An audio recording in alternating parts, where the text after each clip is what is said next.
Students, आज हम लोग यूनियो के रेस्पिरेटरी सिस्टम के बारे में स्टडी करेंगे। तो जैसा कि हम लोग जानते हैं कि यूनियो जो है एक फ्रेश वाटर में पाया जाने वाला एनिमल है। यह एक एक्वेटिक एनिमल है। तो यह अपनी आवश्यकता के अनुसार जो जल में घुला हुआ ऑक्सीजन होता है उस ऑक्सीजन को यह ग्रहण करता है। इस ऑक्सीजन को ग्रहण करने के लिए यूनियो के पास जो रेस्पिरेटरी ऑर्गन होता है, वह रेस्पिरेटरी ऑर्गन जो है गिल्स, जिसको टिमिडिया भी कहा जाता है, तो ये पाया जाता है। इसकी सहायता से यह जल में घुले हुए ऑक्सीजन को यह ग्रहण करता है। इसके अलावा इसके पास जो मेंटल होता है, वह भी मेंटल के द्वारा भी यह जल में घुले हुए ऑक्सीजन को ग्रहण करने में बहुत मदद करता है। तो इन दोनों के बारे में हम लोग एक एक कर स्टडी करेंगे। अब हम लोग यूनियो के गिल का स्ट्रक्चर देखते हैं। तो यूनियो में एक जोड़ी गिल्स पाए जाते हैं। ये जो गिल्स होता है यह मेंटल कैविटी के अंदर जो विसरल मास होता है, उस विसरल मास के दोनों तरफ एक एक गिल जो है सो पाए जाते हैं। ये जो गिल्स होता है मेंटल कैविटी के अंदर पूरी तरह से यह फैला हुआ रहता है और बीच में दोनों तरफ जो है सो दो गिल्स फैले हुए रहते हैं और बीच में विसरल मास रहता है। प्रत्येक गिल का जो एक तरफ का जो हिस्सा होता है वह मेंटल कैविटी के वाल से जुड़ा हुआ रहता है और दूसरी तरफ का जो हिस्सा होता है वह विसरल मास के वाल से जुड़ा हुआ रहता है। इसको डायग्राम से हम लोग समझते हैं। ये जो है यूनियो का इंटरनल स्ट्रक्चर है, यानी कि ये अंदर का स्ट्रक्चर है।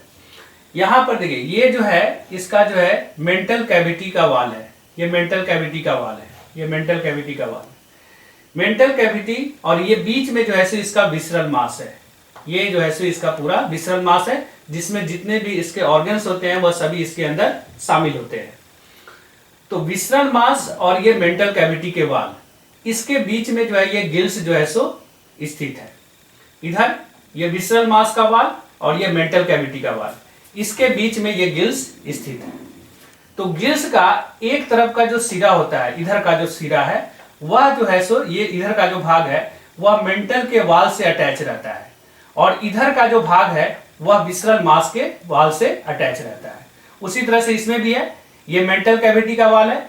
इस गिल्स का इधर वाला भाग जो है इस मेंटल कैविटी के वाल से जो है सो जुड़ा हुआ है और इधर का जो भाग है वह विसरल मास के वाल से जुड़ा हुआ रहता है, अटैच। अब ये जो गिल्स होता है, यह गिल्स जो है दो लैमिनी से मिलकर बना हुआ होता है, यानी कि एक गिल का जो संरचना होता है वह दो लैमिनी से मिलकर बना होता है। लैमिनी को हिंदी में हम लोग पटल कहते हैं। तो इसमें से एक लैमिनी जो होता है, ये आप देख रहे हैं कि दो लैमिनी है, ये दोनों जो है सो क्या है, लैमिनी है। एक लैमिनी जो होता है वह भीतर की तरफ स्थित होता है और दूसरा लैमिनी जो है सो बाहर की तरफ स्थित होता है। तो बाहर वाले लैमिनी को हम लोग आउटर लैमिला कहते हैं और भीतर वाले को जो है सो इनर लैमिला कहते हैं। इधर भी है, इधर भी ये गिल्स है, तो गिल्स के अंदर एक जो है सो लैमिला है और एक बाहर की तरफ लैमिला है। अंदर वाले को जो है सो इनर लैमिला कहेंगे और बाहर वाले को आउटर लैमिला कहेंगे। दोनों लैमिला का जो स्ट्रक्चर होता है, संरचना बिल्कुल एक जैसा होता है, कोई फर्क नहीं, कोई अंतर नहीं होता है।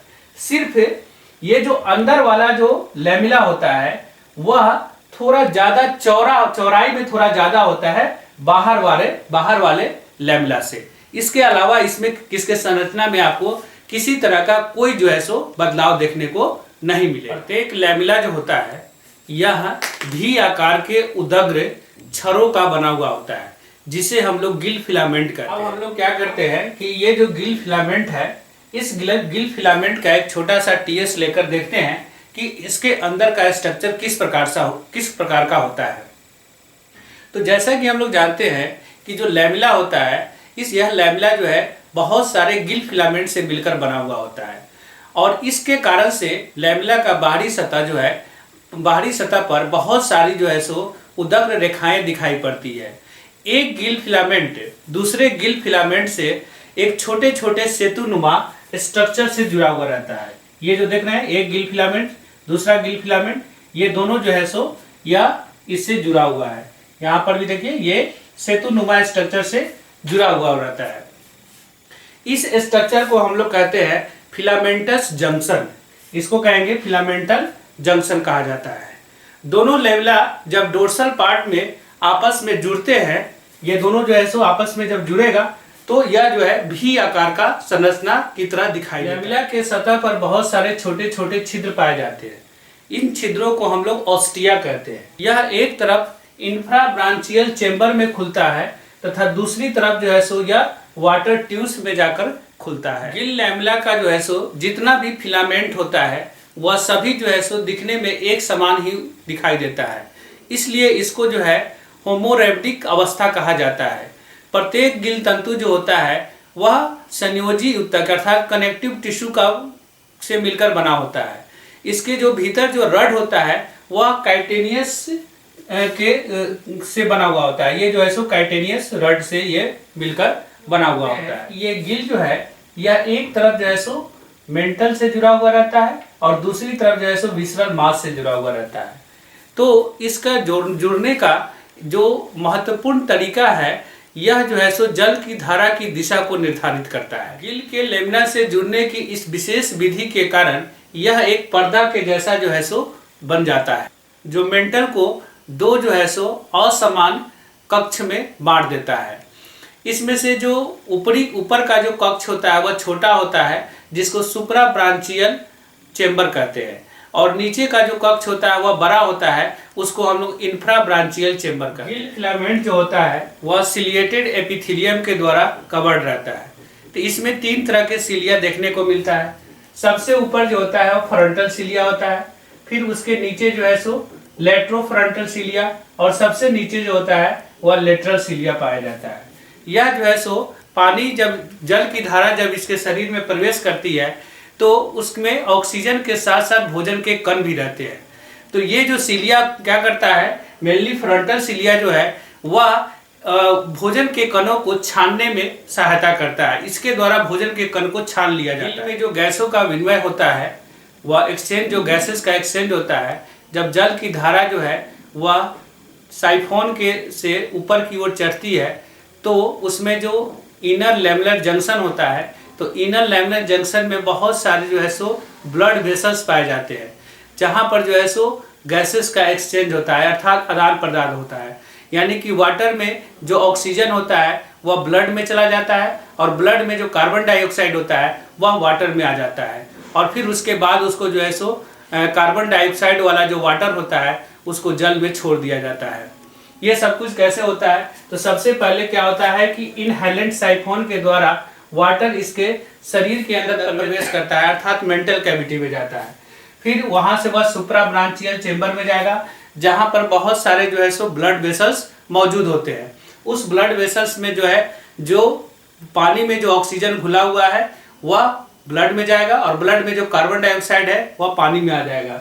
फिर वहां से पीछे होते हुए कोलेका में आएगा और कोलेका से होते हुए एक्सहेलेंट साइफोन के द्वारा शरीर का वह वाटर फिर जल में वापस मुक्त कर दिया जाएगा। यूनियो का दूसरा रेस्पिरेटरी ऑर्गन है मेंटल।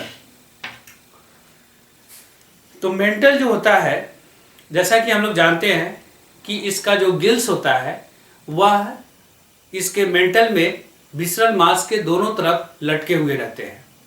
यह गिल्स जो होता है वह मेंटल कैविटी के वाल से जुड़ा हुआ भी रहता है। तो यह मेंटल कैविटी के वाल से इस प्रकार से जुड़ा हुआ रहता है कि मेंटल कैविटी 2 अनइक्वल चैम्बर में डिवाइड हो जाता है, जिसमें से ऊपर वाला जो चैम्बर होता है वह थोड़ा आकार में छोटा होता है और इसको हम लोग सुप्रा ब्रांचियल चैम्बर कहते हैं। नीचे वाला जो चैम्बर होता है वह आकार में बड़ा होता है, इसको जो है सो इंफ्रा ब्रांचियल चैम्बर कहा जाता है। तो जैसा कि हम लोग जानते हैं कि मेंटल के सेक्रेशन से इसके यूनियो का कवच का निर्माण होता है, सेल का निर्माण होता है, लेकिन इसके साथ साथ यह श्वसन का भी कार्य करता है। श्वसन का कार्य मेंटल इसलिए कर पाता है क्योंकि इसका जो वाल होता है वह बहुत ही पतला होता है और बहुत ही वैस्कुलर होता है। इसके कारण यहाँ पर जो है वाटर के अंदर जो ऑक्सीजन होता है और मेंटल के वाल में जो ब्लड वेसल्स होते हैं यहाँ पर गैसेस का एक्सचेंज आसानी से हो पाता है और श्वसन क्रिया संभव हो जाती है।